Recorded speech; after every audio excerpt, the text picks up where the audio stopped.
Bonjour chers frères et sœurs, je vous salue, vous qui aimez l'histoire, chers amis. Je salue particulièrement mes abonnés. Nous approchons allègrement les 7000 abonnés. Je vous dis merci de partager ces informations historiques qui sont importantes. Voilà. La vie de chaque être humain est toute une histoire. Voilà. C'est comme ça. Toutes les créatures vivantes ont une histoire. La terre a une histoire. Voilà. Les océans ont une histoire. Les oiseaux migrateurs ont une histoire. Les animaux ont une histoire. À plus forte raison, les êtres humains. Et chacun de nous a une histoire. On peut faire la biographie de chaque être humain. L'histoire est importante. Alors, je reviens sur la série de vidéos qui concerne le livre des morts des anciens Égyptiens, que moi j'appelle le livre de vie des anciens Égyptiens. Parce que ça indique aux défunts ce qu'il faut faire, mais que, disons, je peux dire, ses parents vivant encore sur terre font, que les prêtres font pour lui, pour qu'il soit dans la félicité après sa mort. Alors, il est écrit ici, c'est au niveau du chapitre 133, livre de la glorification du bienheureux, à lire le premier jour du mois, vous voyez. Donc, ça concerne la glorification du défunt, pour qu'il soit un bienheureux. Et puis, c'est lu le premier jour du mois. Voilà. Donc, c'est important. Alors, donc, je lis. Parole dite par N. Quand on dit N, ça dit c'est l'Osiris N, le défunt. Ré se lève dans son horizon. Son énéade l'accompagne, c'est-à-dire ses attributs. Ses attributs en tant que lui-même attribut divin de la lumière. Donc, tous les attributs qui concernent la lumière l'accompagnent. Voilà. Quand le Dieu sort de la place secrète, bon, en fait, c'est l'attribut divin. Les anciens Égyptiens, les Kémites, ne croyaient pas en plusieurs dieux. Ils croyaient en un seul Dieu, avec ses attributs. Voilà. Un frémissement s'empare de l'horizon oriental du ciel à la voix de Nout. Un frémissement, c'est-à-dire quoi? Ce sont les effets de la présence, je peux dire, de l'attribut divin. Voilà. Quand la lumière est là, ça provoque, la lumière émet des vibrations. Voilà, donc c'est ça qui explique le frémissement. Et on parle au ciel de la voix de Nout. Bon, la Nout, c'est l'attribut divin du ciel. Elle dégage les chemins pour Ré. Voilà, donc l'attribut du ciel dégage les chemins pour Ré parce que la lumière de Ré traverse le ciel. Voilà. Devant le grand qui fait son circuit. Devant le grand qui fait son circuit. Bon, le grand, souvent, on passe à Néker. Voilà. Qui est le nom de la divinité. Voilà. Dresse-toi, Ré, qui est dans sa cabine. C'est-à-dire que Ré qui est dans sa cabine, dans sa barque, la cabine de sa barque. Afin que tu engloutisses les vents, que tu avales la brise du nord, que tu avales la moelle épinière, que tu prennes un piège le jour, que tu respires mat, que tu répartisses ta suite et que tu vogues en barque vers le ciel inférieur. Cela veut dire quoi? Cela veut dire que la barque de Ré traverse toutes les difficultés. Voilà. La brise du nord n'a aucun effet sur lui. La moelle épinière n'a aucun effet sur lui. Bon, la moelle épinière, bon, peut-être ici, ça fait référence à... Qu'est-ce qu'ils ont dit en note infrapaginelle? Siège du pouvoir magique. Les anciens Égyptiens ne faisaient pas la magie. C'était les paroles sacrées qu'ils prononçaient. Et ces paroles sacrées avaient des effets. Voilà. Bon, donc la moelle épinière, bon, je pense que c'est le corps constitutif. Voilà, le corps constitutif de tout être vivant. Ça fait partie du corps constitutif de tout être vivant. Voilà. Et puis maintenant, il respire mat. Cela veut dire quoi? Il respire la vérité et la justice. Il respire la vérité et la justice. C'est ça, mat. Voilà. Et puis maintenant, on dit, il vogue vers le ciel inférieur. Cela veut dire quoi? Cela veut dire que il y a un ciel supérieur, il y a un ciel inférieur. Mais cela veut dire que Ré, même dans la partie du ciel inférieur où il y a les ténèbres, il les traverse sans problème parce que lui-même, il est lumière. C'est ça. Donc lui-même, il est lumière. Donc ce ciel inférieur qui est un ciel ténébreux n'a pas d'effet sur lui parce que là où la lumière est, l'obscurité disparaît. Voilà, il faut comprendre ça. Les grands se remuent à ta voix. Tu remets en ordre tes os.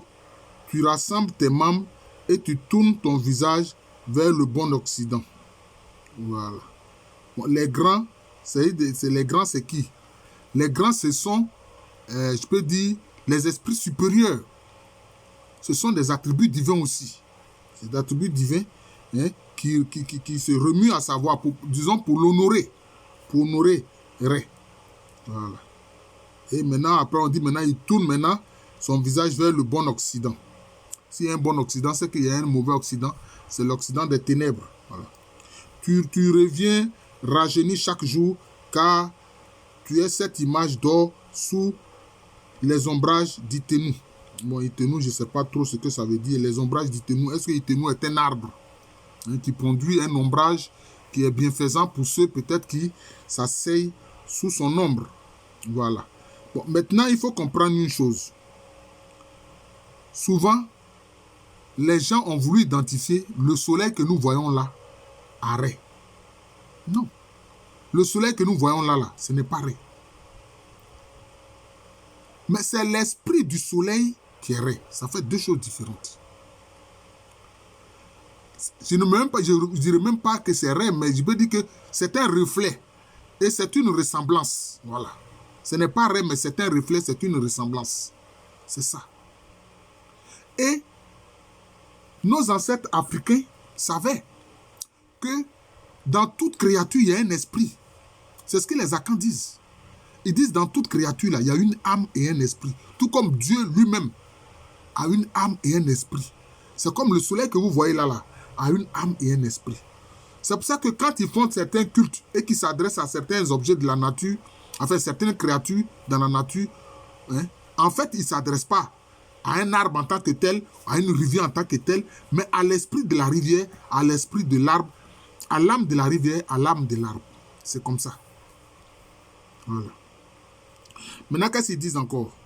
Tu reviens rajeunir chaque jour, car tu es cette image d'or sous les ombrages d'Itenou. Bon, je l'ai déjà expliqué. Bon, parce que l'or est un métal noble, comme on dit. Et quand il est touché par la lumière, il resplendit. Quand il est nettoyé, il resplendit. Voilà, c'est comme ça. C'est pour ça qu'on parle quelquefois de l'aigle d'or. Voilà. C'est comme on le compare notamment à Horus.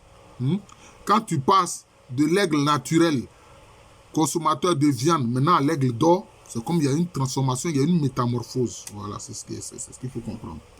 Excusez-moi. Le ciel est plein de frémissements.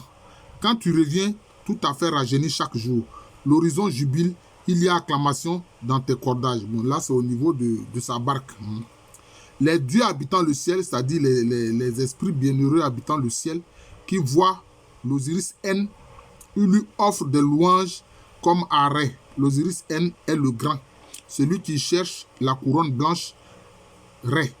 Celui qui fait le compte de ses offrandes. L'Osiris N est un unique accompli d'essence dans ce premier corps et ceux qui sont les devanciers de Ré. L'Osiris N est prospère sur terre et dans l'empire des morts. L'Osiris N est prospère comme Ré. Chaque jour, l'Osiris N ne se hâtera pas. L'Osiris N ne se fatiguera pas dans ce pays, jamais. Qu'est-ce qui se passe ici? En fait, on établit un parallèle entre l'Osiris N, c'est-à-dire le défunt, et Ré lui-même. Donc, c'est la question de l'identification. C'est la question de l'identification. Mais moi, je vous le dis, dans le christianisme, c'est la question de l'identification. Quand Paul dit « ce n'est plus moi qui vis, c'est Christ qui vit en moi », voilà la notion de l'identification, ça vient de nos ancêtres kémites. On le voit ici dans le livre des morts des anciens Égyptiens. Le mort est identifié à, le défunt est identifié à Ré, le principe de la lumière. C'est de ça qu'il s'agit. Comme il est bon de voir avec les yeux mat, c'est-à-dire les yeux de la vérité et de la justice, d'entendre avec les oreilles mat, c'est-à-dire les paroles justes. Les oreilles de mat, ce sont les paroles justes, les paroles vraies qu'on entend. L'Osiris N est Ré à la course précisée, c'est ce que j'ai dit tout à l'heure, on l'a identifié à Ré. Dans la suite du Noun, le Noun, ce sont les eaux primordiales, desquelles, je peux dire, toute la création a surgi. Voilà, donc c'est comme ça. D'ailleurs, le Noun est une des lettres de l'alphabet hébreu. Et Noé, qu'on voit dans la Bible, Noé. Le nom de Noé, ça vient de nous. D'ailleurs, ça se dit nous en arabe. C'est cela. L'Osiris N ne dirait pas ce qu'il a vu. L'Osiris N ne répétera pas ce qu'il a entendu de mystérieux. Ça veut dire quoi?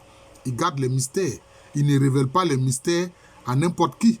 Comme le Christ a dit, ne jetez pas vos perles au porceau, de peur qui vous piétine, de peur qu'il les piétine et vous attaque. Donc les mystères, on les révèle à ceux qui sont prêts à les écouter, à les entendre. C'est de ça qu'il s'agit. Acclamation et Oura pour l'Osiris N. Vous voyez, Oura, qu'on voit notamment chez les Russes. Quand les Russes veulent acclamer et approuver, ils crient Oura. Vous voyez que ça vient de nos ancêtres de l'Égypte antique. Voilà. On crie Oura en Europe, notamment principalement chez les Russes. C'est une de leurs traditions. Quand ils sont d'accord, ils crient en une communion de voix Oura. Vous voyez que ça vient de l'Égypte antique. Donc, acclamation et Oura, donc c'est ça pour l'Osiris N.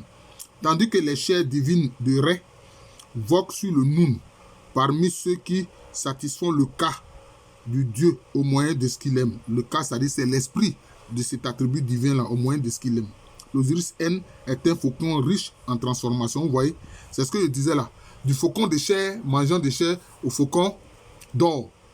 Transformation. Donc c'est ça, ce sont des mutations. Hein? Ce sont des mutations. Donc cela veut dire quoi? Il devient semblable maintenant à qui? À Horus, qui est roi. Qui est roi. Voilà. Parole a dit sur une barque de 4 coudées de longueur peinte avec de la poudre verte et ayant sur elle l'assemblée divine des noms, c'est-à-dire des régions. Et on fait un ciel étoilé purifié avec du natron et de la résine de térébinthe. Donc peut-être ce sont des moyens de purification, des objets de purification. Sans doute que les anciens Égyptiens, les Kémites, prenaient dans la nature. Trace alors une image de Ré en blanc sur un bol neuf qui sera mis à l'avant de la dite barque et met l'image de ce bienheureux que tu désires glorifier dans cette barque. Cela veut dire quoi? Vous voyez, non? Les icônes, ouais, images de ce bienheureux que tu désires glorifier dans cette barque. Donc les icônes là, les icônes qu'on a dans le christianisme là, vous voyez d'où ça vient?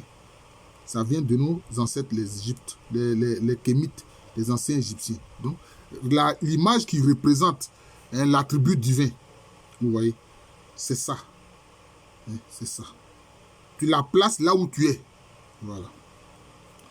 Parce que tu désires le glorifier, tu désires le louer. Voilà. C'est lui qui permet de naviguer. C'est ce qu'on a mis permettre. Bon, c'est une erreur. De naviguer dans la barque. De Ré.